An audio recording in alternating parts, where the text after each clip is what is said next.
I began seeing my now husband, Dave, 4 years ago because we worked at the same company.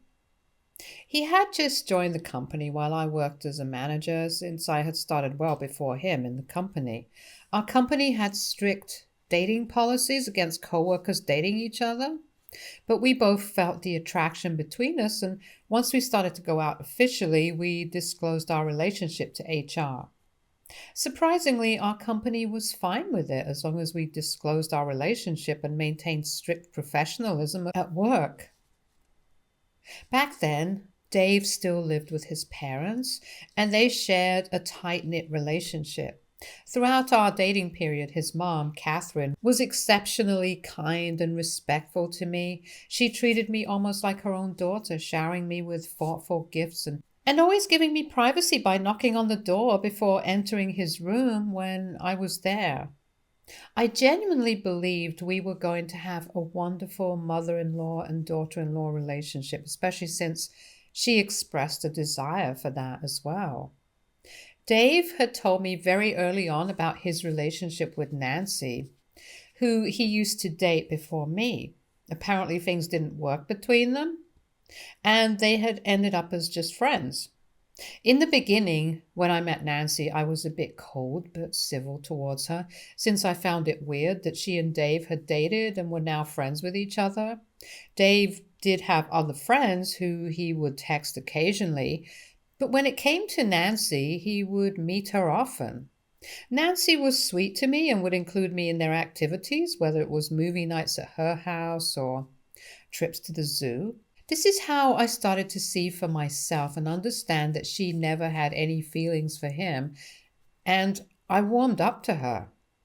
While I appreciated Nancy's efforts to include me in activities, I couldn't shake off the feeling that Dave's interaction with her was different. His demeanor changed when he was around her. He would crack silly jokes to make her laugh, listen to her with unusual intensity, and always seemed genuinely excited to see her. He would tell me to color my hair like Nancy or wear clothes like her, which wasn't really my style. I had blonde hair, which he would insist that I color brown just like Nancy, and tell me how it would suit me more. He would also constantly bring up Nancy's achievements into our conversation, even if we were having a regular date night. It would bother me definitely, but I was still in the initial days of relationship with him at this point, so I thought I was reading too much into it. One thing I did find odd was that Dave's mom, Catherine, was also obsessed with Nancy like Dave. She would tell me how Nancy was actually the daughter of one of her former classmates who she had known all her life, and that is how Nancy and Dave had become friends. She would tell me how she had always wanted Dave to end up with Nancy, but unfortunately, they had not worked out. The way she talked about Nancy made me feel like I was just a consolation prize for her son. One night, Dave had invited Nancy to join us for a game night we were having. Initially, I thought it was just me and him, but later he informed me that he had invited Nancy also. Thankfully, Nancy texted him and canceled, saying that she had a date that night. This made Dave really upset, and he started to drink and tell me how he hoped Nancy was not wasting time with a doofus and how no one was good enough for her. I was also drinking at this point, and without thinking, I straight up asked him if he still had feelings for Nancy. Dave tried to deny it, but I kept teasing him and asked if Nancy would not have broken up with him, would he still be with her? And he admitted to it. He told me how he had always been in love with her, but she had rejected him multiple times, how their mothers had forced them both to go on dates so they could eventually end up together. He told me that Nancy dated him for a few months, but then broke up, telling him how she never had feelings for him. They decided to stay good friends after that. I asked him if he was still in love with her, but he got very quiet at this point. I guess I got my answer because I decided that I did not want any part of this. He clearly seemed to be in love with his best friend, so I got ready to leave. Dave must have realized his mistake and started to beg me for forgiveness. He told me how I tricked him into admitting all this and that he was too drunk to make sense of what he was saying. I did not care, and I called an Uber to go back home. I cried myself to sleep that night since I really thought he and I could have a future together. In the morning, I woke up to multiple missed calls from Dave and Nancy. Dave had sent me texts apologizing and assuring me that he loved me and asking me why I had not come to work that day, while Nancy had texted me telling me that Dave had told her everything and that she wanted to talk to me. I decided to email a leave of absence to my company, citing medical reasons since I was genuinely not feeling well after the terrible night I had. And I decided to meet up with Nancy later that evening so we could talk. When we met, Nancy told me very clearly that she had absolutely no feelings for Dave whatsoever. She explained to me how pushy both their mothers had been and how she was so unhappy when she dated Dave. She told me that Dave might still be confused about what he wanted, and if I wasn't comfortable having her around, she was ready to cut him out of her life. I guess talking to her made me feel reassured and understand the situation much better. She told me that what I was feeling was completely justified and encouraged me to talk to Dave, telling me how I needed to hear him out at least. In the end, she assured me that she would support my decision to either leave Dave or forgive him. To be honest, I did not expect her to be so kind and understanding.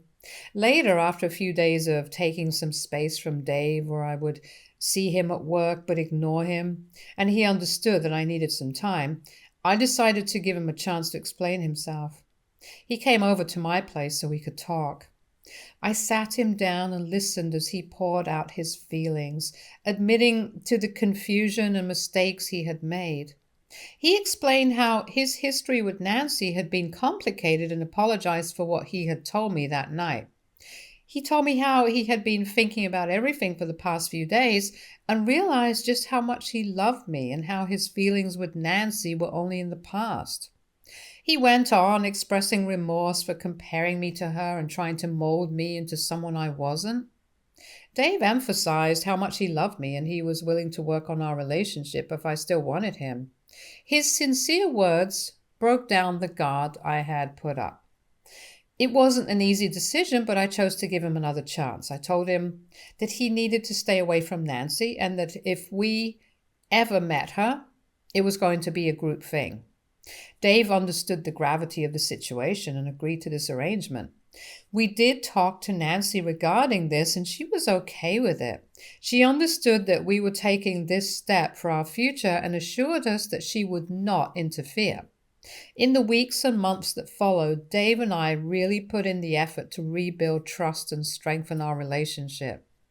We made it a point to keep communication honest and open, dealing with any lingering insecurities or worries that popped up. I won't lie, it wasn't a walk in the park. It demanded patience and commitment from both of us. But bit by bit, as we faced the challenges head on, we could feel ourselves becoming a more solid couple. Dave genuinely worked on changing his behavior and letting go of the emotional baggage from the past. Our work was going well, and we got into doing things together that brought us even closer, creating fresh memories and shared experiences that are uniquely ours. Throughout all this, mother-in-law started to display some weird behavior. First of all, when she found out that Dave and Nancy were no longer friends, she yelled at him and told him how he could not just cut off his oldest friend and how Nancy's mother was not going to like Dave after that. Even though she did not know everything that had happened between the three of us, she did piece a few things together because over time she started to blame me for coming into Dave's life once she realized that we were getting serious with each other. Of course, she was never outright rude, but she would make sly comments to Dave during dinner, like how he should not settle down fast or about how he could do much better. When this would bother me or rub me the wrong way, she would try to joke it off and tell me to lighten up. But things took a turn when Dave popped the question about a year ago. The first time I saw my mother-in-law after the engagement was at their big Thanksgiving bash. My then fiance, who was just beaming with excitement, couldn't stop showering me with compliments about my outfit. He even turned to his mom and said, "Don't you think her outfit is so cute today?" And his mom goes, she could have dressed better. Talk about a buzzkill. My mother-in-law started throwing around really rude comments like fat cow and piggy, just adding a dose of unnecessary negativity whenever I went to meet her with Dave. I'm 5'6" and on the skinny side, for the record. When I talked to Dave about it initially, he brushed it off, thinking it was just a joke. But as these comments became more frequent and personal, he started to see the real issue as well. He would immediately call her out when she crossed the line, which would then lead to a whole fight between them, with mother-in-law telling him that he was being overly sensitive or that he had changed and couldn't take a joke anymore. I could never figure out what was driving her to act this way towards me. One day, out of the blue, when we were discussing our wedding plans and I looked at Dave and teased him how he was all mine after marriage, she laughed and dropped the comment that he's mine until marriage, which totally caught me and Dave off guard. I got a bit uncomfortable hearing that, and Dave was quick to tell her how weird and inappropriate that was. She always used to be on my case, constantly asking about my work schedule, and then dropping not so subtle hints to Dave like, "Let's meet up when she's at work," or "We can do this when she's not around." It felt like she was having a weird power struggle with me and wanted to push me out of her son's life. Whenever we were out somewhere, she had this habit of positioning herself right in the middle of Dave and me. I swear, she even cut me off mid-stride just to be next to him. And don't even get me started on how she reacted when we shared a little kiss. We kept it classy, of course, but she acted like it was the end of the world and would tell me that I should not do all these things publicly. Oh, and the personal space invasion? It was unreal. She would put her hands all over Dave, and she just had to stick her nose into every decision and plan we made. Without fail, every Friday when she was at work, she would text to find out our plans, as if she was somehow involved in our relationship. Whenever I used to talk about something related to my Dave, she always had to say, "No, I know him the best," and butt herself into every conversation we had, competing for his attention. If Dave and I were just messing around, like tickling each other, she would come up and start touching him and telling him how she missed him as a child, where she could just keep him to herself. She had no boundaries, and I couldn't stand it. When we finally tied the knot, she gave a speech about herself during our wedding ceremony, about how she had sacrificed so much to have a son and raise him to be a gentleman. We had also invited Nancy to our wedding, and it was pleasant to see her after such a long time. She had come with her boyfriend and congratulated us on our wedding. Mother-in-law then insisted that my husband and Nancy should take a picture together for old time's sake, and told everyone high and near about how she had always wanted Nancy as her daughter-in-law. It was honestly so embarrassing, and in the end, father-in-law had to escort a drunk mother-in-law out of our venue when she would not shut up. Later, when we went on our honeymoon, my husband asked his mother to only contact us for emergencies and assured her that we would respond to her texts when we could. Well, that simple request triggered a whole spiral, and she went to the entire family crying and claiming my husband broke her heart and that he no longer cares about his poor old mother now that he's married. When I was about 3 weeks away from delivering my first baby, my mother-in-law texted my husband, inquiring about the birthing plan. He informed her that it would be just me, him, and my mom in the birthing room. We planned to text her once our baby boy was born, so she could come meet him. Well, that simple explanation set off a storm. She threw a fit, accusing my husband of pushing her away and claiming we prioritized my family over his, which couldn't be further from the truth. In reality, we see his family more than we see mine, so I have no clue where she got that idea. To make matters more confusing, she called my husband and said, I have to get used to the fact that I have to share you now with not only a wife, but also a child. I had a gut feeling that it was all about jealousy. This wasn't the first time she'd shown signs of it. She had also made a rude remark to my mom at my baby shower, which we had a few weeks earlier. She told everyone about how well she had raised my husband and how this is why she should be my baby's favorite grandma instead of my mother. Maybe it was meant to be a joke, but my mom was a bit hurt by the comment. When my husband told her over the phone that it would just be me, him, and my mom in the delivery room, she responded with, well, that's not how your wife should treat me. She should be a better daughter-in-law. I had my mother-in-law in the room with me when I gave birth. My husband stood his ground, telling her, well, that was your birth story. This is hers. I support her decision. A few months back, she informed me that she wanted to be called Nana, leaving the title of Grandma for my mom. It felt like she was still angling to be the favorite grandma, but what she didn't realize was that it was pushing me further away.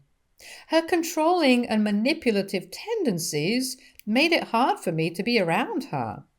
Throughout my entire pregnancy, she never asked how I felt. Every time she saw me, it was the same routine. How's the baby boy doing?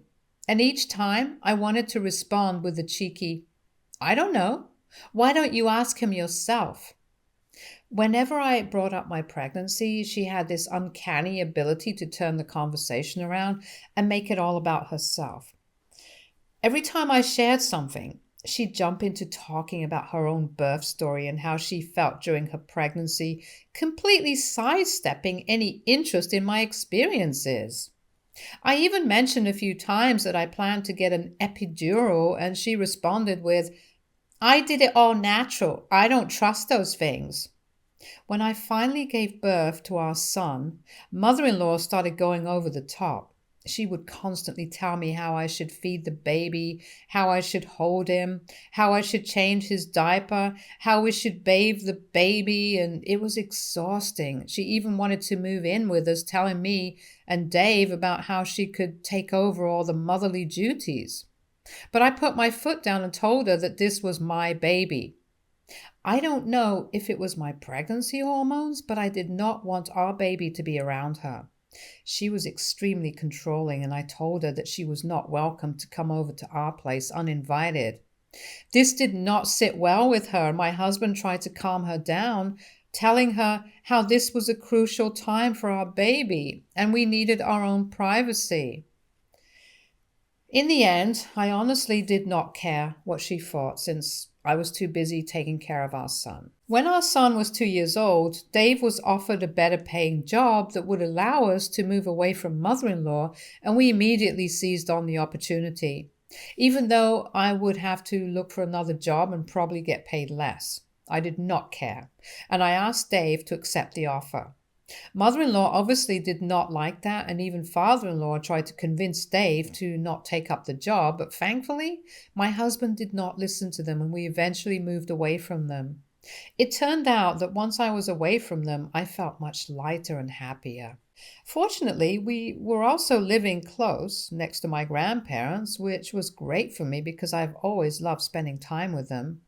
Whenever Dave was at work, I would take our son to meet my grandparents regularly. This was during the time when I was applying for new jobs and interviewing with different companies. My grandma absolutely adored my son and my husband. She would make strawberry tarts for my husband, which was his favorite, and he would rave about how delicious it was. Word slowly got around to mother-in-law, who absolutely hated the fact that my husband was getting so close to my grandparents. She would get all snippy and almost upset whenever my husband brought up my grandparents. If Dave and I were busy because of a family dinner at grandma's and he could not pick up her calls, there would be a sarcastic comment about not wanting to upset grandma.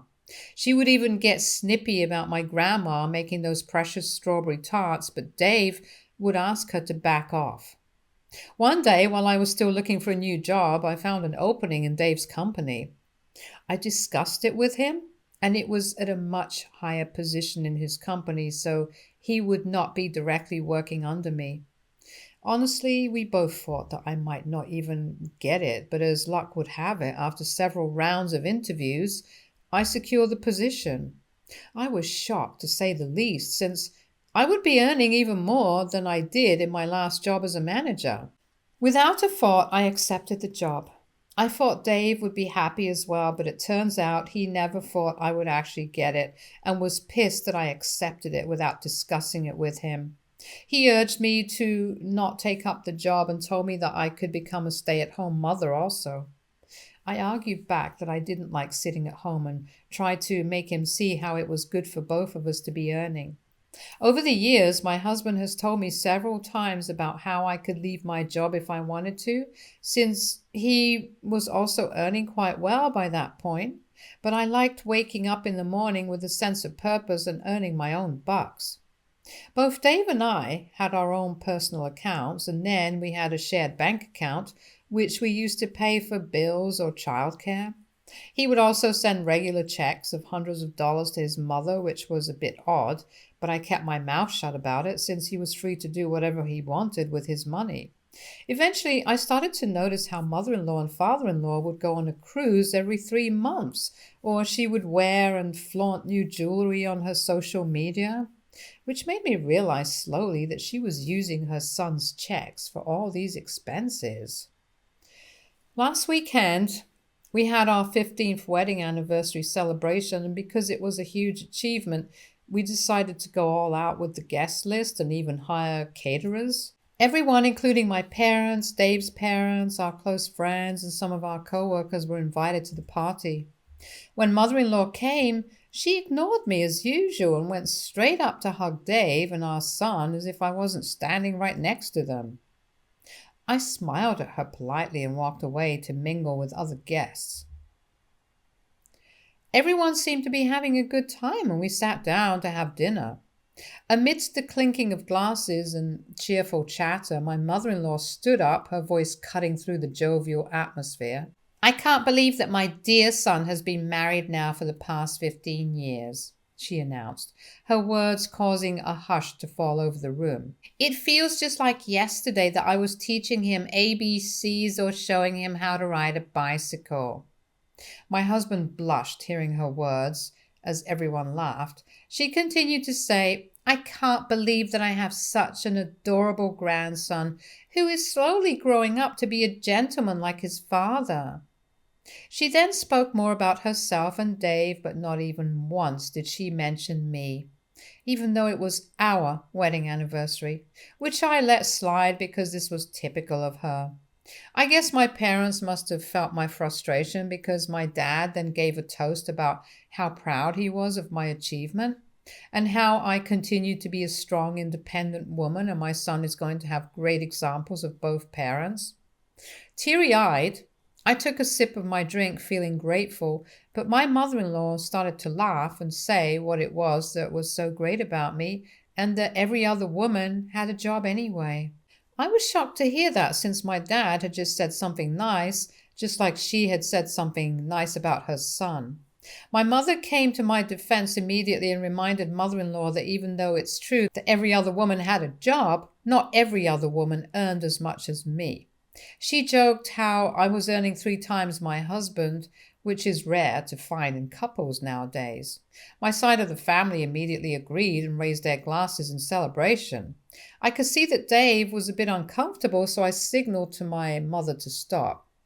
I understood why my mother was coming to defend me, but I did not want us to stoop down to mother-in-law's level. Meanwhile, mother-in-law looked furious that my mother said something like that and loudly questioned my mother about it. Seizing the chance to diffuse the situation, I told mother-in-law that my mother was just joking and let's get back to our dinner for now. This is when mother-in-law's eyes narrowed, which she did only when she was super pissed. She got up from the chair and took a whole gulp of her drink before loudly saying, "Who do you think you are? My son only married you because you could help him climb the career ladder. He has always been in love with his childhood best friend, Nancy, who would have been perfect for him. I don't know, but you came into his life and destroyed everything. You're just a nobody he got married to, and you should count yourself as lucky that you got a son like mine." Shock rippled through the guests as I felt a surge of anger and betrayal hearing her venomous words. Father-in-law tried to calm her and make her sit back down on her seat, but she refused and went on to say how I needed to be taught a lesson. Dave was frozen in his seat. I asked my mother to escort our son and other kids out since I didn't want them to witness me destroy mother-in-law. I could feel everybody's eyes on me. I plastered a smile on my face and looked straight up at mother-in-law and thanked her, knowing that this was the moment I had been waiting for. I told her that if this was truly the case, and if Dave was truly in love with Nancy after all these years, then he was about to get the biggest shock of his life. I went on, letting her know that not only could I fire her son, given my higher position at work, or make his life difficult at work, but I could also divorce him and take him for everything he had since we shared a son now. Her expression shifted from disbelief to realization, and I told her she had no clue about the extent of my influence over her son's life. It was a moment of asserting my strength and telling her to recognize her place because she had no idea what I was capable of. I went on to tell her that once her son loses his job, he would not be able to send her monthly checks, which I knew she was cashing in to buy new jewelry or book an expensive vacation for herself. Mother-in-law's face got red in embarrassment. Dave tried to intervene, but I wasn't having it. I asked him if what his mother had told the entire room was true about him still being in love with Nancy, and he vehemently denied, assuring me that I already knew how much he loved me and that I should not allow my mother's words to affect me. I expressed my frustration with his mom's constant power struggle, and I made it clear that if he couldn't stand up to her, I was more than willing to walk away from the marriage. The room hung in a tense silence as I laid down my ultimatum. I then asked father-in-law to escort mother-in-law out of our house. She started to scream at me about how I had no right to do this, but Dave interjected and asked her to just leave since he had heard enough from her already. This reduced mother-in-law to tears, and she started shouting and cursing at me for trying to come in between her and Dave. Father-in-law tried his best to escort her away quietly. We tried to continue the celebrations, but everyone was really shaken up about what had happened. Since the party, Dave and I have not spoken to each other properly. He does understand why I said all those things, but he thinks I went a bit too far. I can't bear to look at him, so we are sleeping in different rooms. I guess he might be true, and I might have gone overboard with his mother. But I have gone through this torture for the past 15 years. I think I just could not take it anymore and snapped at the party. Some of the relatives from Dave's side have reached out to me telling me how I should not have spoken to his mother that way, but they have no idea what I have to put up with for all these years. So Reddit, AITA for kicking mother-in-law out after she embarrassed me at our wedding anniversary? Update 1. Wow, I did not expect so many responses to my post. I have decided to listen to you all and have a heart-to-heart conversation with my husband about everything. I don't know if what his mother said was true or not, but I need to talk to him. We'll update you after that. Update 2. So we talked. We had a lengthy conversation during which Dave acknowledged that his mother's behavior had indeed crossed some serious boundaries. He expressed his frustration with her actions over the years, admitting that my response, though unexpected, stemmed from pent-up frustration. He also clarified that he had never spoken to Nancy over the years or even mentioned her to his mom, so he was shocked as well that she mentioned her after all this time. I firmly told him that I was tired of watching his mother be obsessed with his ex and questioned him if he would have liked it had my parents done the same to him and compared him to my exes. Dave understood where I was coming from and profusely apologized. However, He felt torn between his loyalty to me and the deep bond he had with his mother. He shared that he confronted her about the incident, but she remained unapologetic and believes I should be the one to apologize to her. I decided to suggest that we seek couples therapy. It felt like it was much needed for us at this point. And despite initial reluctance, Dave agreed, and we have decided to go for a session this coming week. As per all the comments from people who wanted me to ask Dave to block his mom permanently, I feel like this is something that I will bring up during our couples therapy, so we can discuss and make a decision regarding this with the help of our counselor. It's not easy for someone like Dave to just cut off his mom despite how toxic she is, so we will handle this issue slowly. Update 3. It's been 7 months since I last updated anything to my post. To everyone wondering, Dave and I are very much married. I got a lot of DMs from people asking me to check Dave's phone since they seem to think that he might be secretly talking to her. Instead of violating my husband's trust, I decided to reach out to Nancy herself. It had been years since we had talked and we caught up on everything. She was shocked that mother-in-law had brought her up during our wedding anniversary and told me a similar story about how her mother was not happy with her husband, Michael, ever since she got married. I guess mother-in-law and Nancy's mom have been so obsessed over the idea that their kids would end up together that they refuse to get over it. Nancy showed me pictures of her adorable twin daughters and assured me that she was very happy in her marriage with Michael. She hasn't been in contact with Dave for a long time, which is exactly what my husband told me. We promised to stay in touch more often, and I plan on letting our kids meet up for a play date soon. Anyway, me and Dave have been going quite well since we started going to counseling. We are able to communicate with each other better and are slowly starting to get back to our old selves. Dave did end up blocking mother-in-law eventually, when she continued to interfere in our love, but does talk to father-in-law once in a while. Father-in-law has assured us that he would not allow mother-in-law anywhere near us and has kept his word. Our son is doing well in school. Dave and I spend our major holidays with my parents or my grandparents, and overall, things are looking well for us. Stay tuned for more stories from our girl relationships.